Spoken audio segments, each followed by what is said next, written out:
മുത്തശ്ശി മുത്തശ്ശി വിചാരിക്കുന്ന പോലെ ഒന്നുമില്ല. കൈയെടുക്കട, മിണ്ടി പോരുത് വൃത്തികെട്ടവനെ.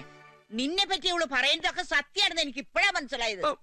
മുത്തശ്ശി ഞാൻ പറയുന്ന അയ്യേ ഇങ്ങനെ നോക്കരുത്. നാനുണ്ടോടാ നിനക്ക്? കുറച്ച്. ഇവളെ ഉള്ളപ്പോഴേ നിന്റെ സ്വഭാവം ഇങ്ങനെ. അപ്പൊ അവൾ ഇല്ലാത്തപ്പോ എന്തായിരിക്കും നിന്റെ സ്ഥിതി? മുത്തശ്ശി എന്നെ ഒന്ന് വിശ്വസിക്കൂ. രാധികെ നീങ്കിലും എന്നെ ഒന്ന് വിശ്വസിക്കൂ. ഞാൻ എപ്പോഴും വെർജിനാണ്, പ്രോമിസ്. അതിനെടാ ഞാൻ പറഞ്ഞു നീ വൃത്തികെട്ടവനാണെന്ന്. പോവാ മോളെ, ഒരു നിവർജ്യം വന്നിരിക്കുന്നു. രാധികെ ഇത്ര വൃത്തികെട്ടവനാണ് അവൻ ഞാൻ തീരെ പ്രതീക്ഷിച്ചില്ല. അമ്മ വെറുതെ ഒരു അക്ഷരം നീ മിണ്ടി പോരുത്. എനിക്കറിയാം അവൻ നിനക്ക് കൈവശം തന്നിട്ടത്. എന്റെ മോളും ഞാൻ ഈ കണ്ണുകൊണ്ട് കണ്ടത് നുണയാണെന്നല്ലേ നീ പറയാൻ പോണത്? അമ്മ ഇത്രയും കാര്യമായി പറയണ സ്ഥിതിക്ക് എന്തെങ്കിലും സത്യം കാണുമെന്ന് എനിക്ക് തോന്നുന്നത്. ആ കള്ളനെ മോളെ അവൻ. എടാ ആരുമില്ലാന്ന് പറഞ്ഞ അവന് പെട്ടെന്നൊരു അച്ഛൻ ഉണ്ടായത് എങ്ങനെ? അച്ഛനോ? ആ ഏതച്ഛൻ? എന്നോട് ചോദിക്കണ ഏതച്ഛൻ? രാധിക എവിടെ പോയി? വേറെ എവിടെ പോവാൻ? ഞാൻ തന്നെ വക്കീലിന്റെ അടുത്ത് പറഞ്ഞു വിട്ടിരിക്കുക. കുട്ടിക്ക് ഗോപാലകൃഷ്ണനെ പിരിഞ്ഞേ പറ്റുന്ന അത്ര നിർബന്ധമാണെങ്കിൽ വേറെ എന്താ ചെയ്യാ? എത്രയും പെട്ടെന്ന് കോടതി സമൻസ് അയക്കാനുള്ള ഏർപ്പാട് ചെയ്യാം. ഉടനെ വേണം. കോടതിന്ന് നോട്ടീസ് അയപ്പിക്കാന്ന് പറഞ്ഞ അവള് ചില്ലറക്കാരിയല്ലോ. എങ്ങനെ അയക്കാതിരിക്കും? ആ മാതിരി പണിയല്ലേ ഇയാൾ ചെയ്തു വെച്ചിരിക്കണേ. അയ്യോ എന്റെ കർത്താവ്, എനിക്ക് അറിയായിരുന്നു ആ പെണ്ണ് അവന്റെ പഴയ കെട്ടിയോളായിരുന്നെന്ന്. അതൊക്കെ പോട്ടെ, കഴിഞ്ഞത് കഴിഞ്ഞു. പക്ഷെ ഇതില് നീ തോറ്റു കൊടുക്കരുത്. അങ്ങനെ തുമ്മിയാ തെറിക്കണ മൂക്കണെ അങ്ങോട്ട് നീട്ടി തുമ്മി കൊടുക്കടാ. പോട്ടെ, എന്നിട്ട് വേണം നല്ല മണി പോലത്തെ ഒരു പെങ്കൊച്ചിനെ കണ്ടുപിടിച്ച് നിനക്ക് കെട്ടിച്ചേരാൻ. വേണ്ട വേണ്ട, എനിക്കൊന്നും എന്റെ ജീവിതത്തിൽ വിധിച്ചിട്ടുള്ളതല്ല ഈ കല്യാണവും കുടുംബജീവിതവും ഒക്കെ. മോനെ, നിന്റെ വിഷമം എനിക്ക് മനസ്സിലാവും. മറ്റാരേക്കാൾ നിങ്ങൾ കരുതും പോലെ ഞാനിവന്റെ അച്ഛനല്ല. പക്ഷേ എനിക്കിവൻ മകനേക്കാൾ വലുതാ. അമ്മാവന്റെ വീട്ടിൽ അഭയാർത്ഥിയായി കഴിയുന്ന കാലം മുതലേ എനിക്കിവനറിയാം. നിന്റെ മനസ്സ് വിഷമിക്കാൻ ഞാൻ സമ്മതിക്കില്ല മോനെ.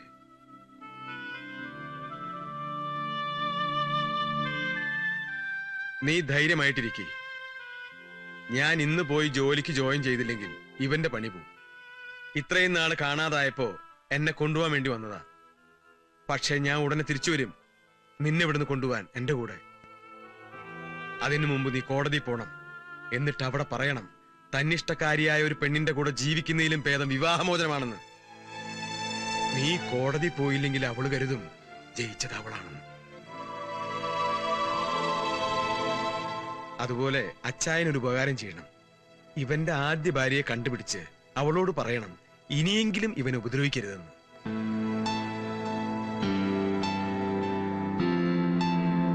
ഒരു ദിവസം സവാരിക്കായി ഓട്ടോ എടുത്തു പോയതാ. വഴിയിൽ നിന്ന് കയറി ഏതോ ഒരുത്തന്റെ കയ്യിൽ എന്തോ മയക്കുമരുന്നുണ്ടായിരുന്നു. പോലീസ് അകത്താക്കിയത് എന്നെയാ.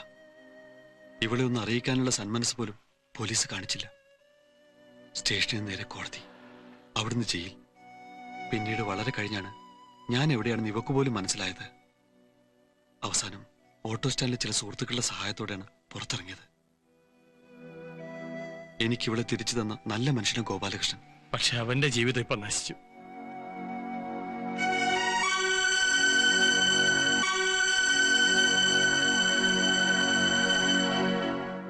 തൃപ്തിയായല്ലോ? എത്ര തവണ ഞാൻ നിന്നോട് പറഞ്ഞു അവൻ തെറ്റുകാരനല്ലാന്ന്. അപ്പോഴൊക്കെ നിന്റെ അച്ഛന്റെ വാക്കിനേക്കാളും ഭർത്താവിനേക്കാളും വലുത് നിന്റെ വാശിയായിരുന്നു. സീതേ, നീ പറയാറുള്ളതാണ് ശരി, തെറ്റെന്റേതാണ്. മക്കളെ ഞാൻ അമിതമായി ലാളിച്ചു, ഒരുപാട് സ്വാതന്ത്ര്യം കൊടുത്തു. പാടില്ലായിരുന്നു. എത്രയോ കുട്ടികൾക്ക് അറിവ് പകർന്നു കൊടുത്തിട്ടുള്ളവനാണ് ഞാൻ. പക്ഷെ ഇപ്പൊ എന്റെ മകള് എനിക്കൊരു തിരിച്ചറിവ് പറഞ്ഞു തന്നു. വീടാണ് വിദ്യാലയം, അച്ഛനും അമ്മയും മാതൃകാ അധ്യാപകരാണ്. അവിടെ ഞങ്ങൾക്ക് തെറ്റുപറ്റി. ഇല്ലാത്ത കാരണങ്ങൾ കുത്തിപ്പൊക്കി ഭർത്താവിന്റെ അടുത്തുനിന്ന് പിണങ്ങിപ്പോന്നാൽ സംരക്ഷിക്കാൻ സ്വന്തം വീട്ടുകാരുണ്ടാകുന്നുള്ള അഹങ്കാരമാണ് ഈ പെൺകുട്ടികൾക്ക്.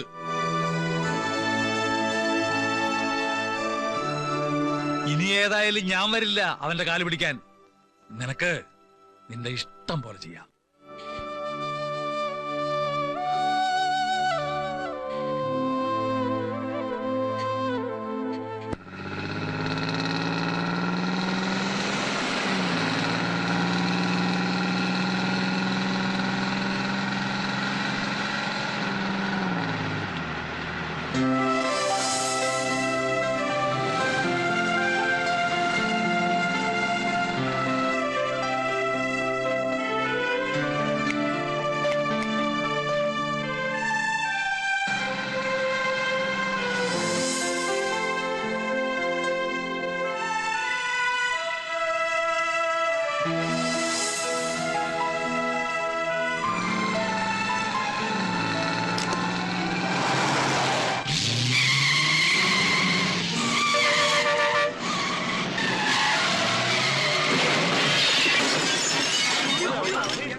ഡ്രൈവർ കാഞ്ഞെന്നാ തോന്നണേ.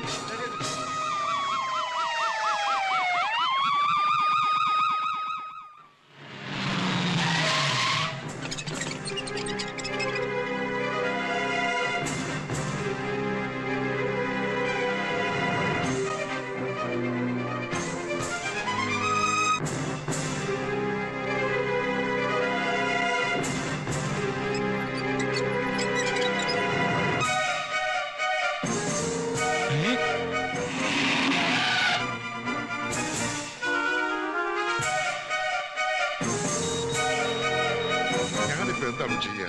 വൈഫിനെ ലേബർ റൂമിലേക്ക് കൊണ്ടുപോയിരിക്കുക. എങ്ങനെ ഇവിടുന്ന് മാറി നിൽക്കാൻ നോക്കും?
വേണ്ട.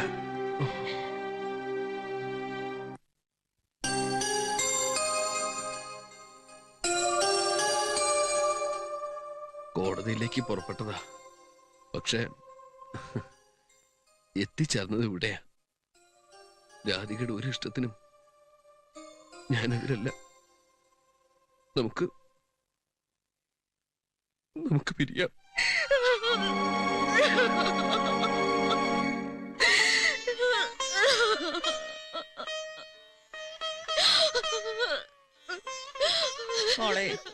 വേണ്ടമ്മേ, കരയട്ടെ. അവിടെ കണ്ണീര് കൊണ്ട് ഈ കാല് കഴുകിട്ടെങ്കിലും പാപം മുഴുവൻ തീരട്ടെ. സാർ, എന്റെ മോക്ക് ഒരാളെ ഇഷ്ടായി. ഇഷ്ടക്കേട് തോന്നിയപ്പോ പിരിയാനും തീരുമാനിച്ചു. ഇപ്പോ എന്റെ മോക്ക് വേണ്ടി ഞാനൊരാളെ കണ്ടെത്തി. ഇതിനും ഇവരൊക്കെ തന്നെയാണ് സാക്ഷികൾ. മോളെ,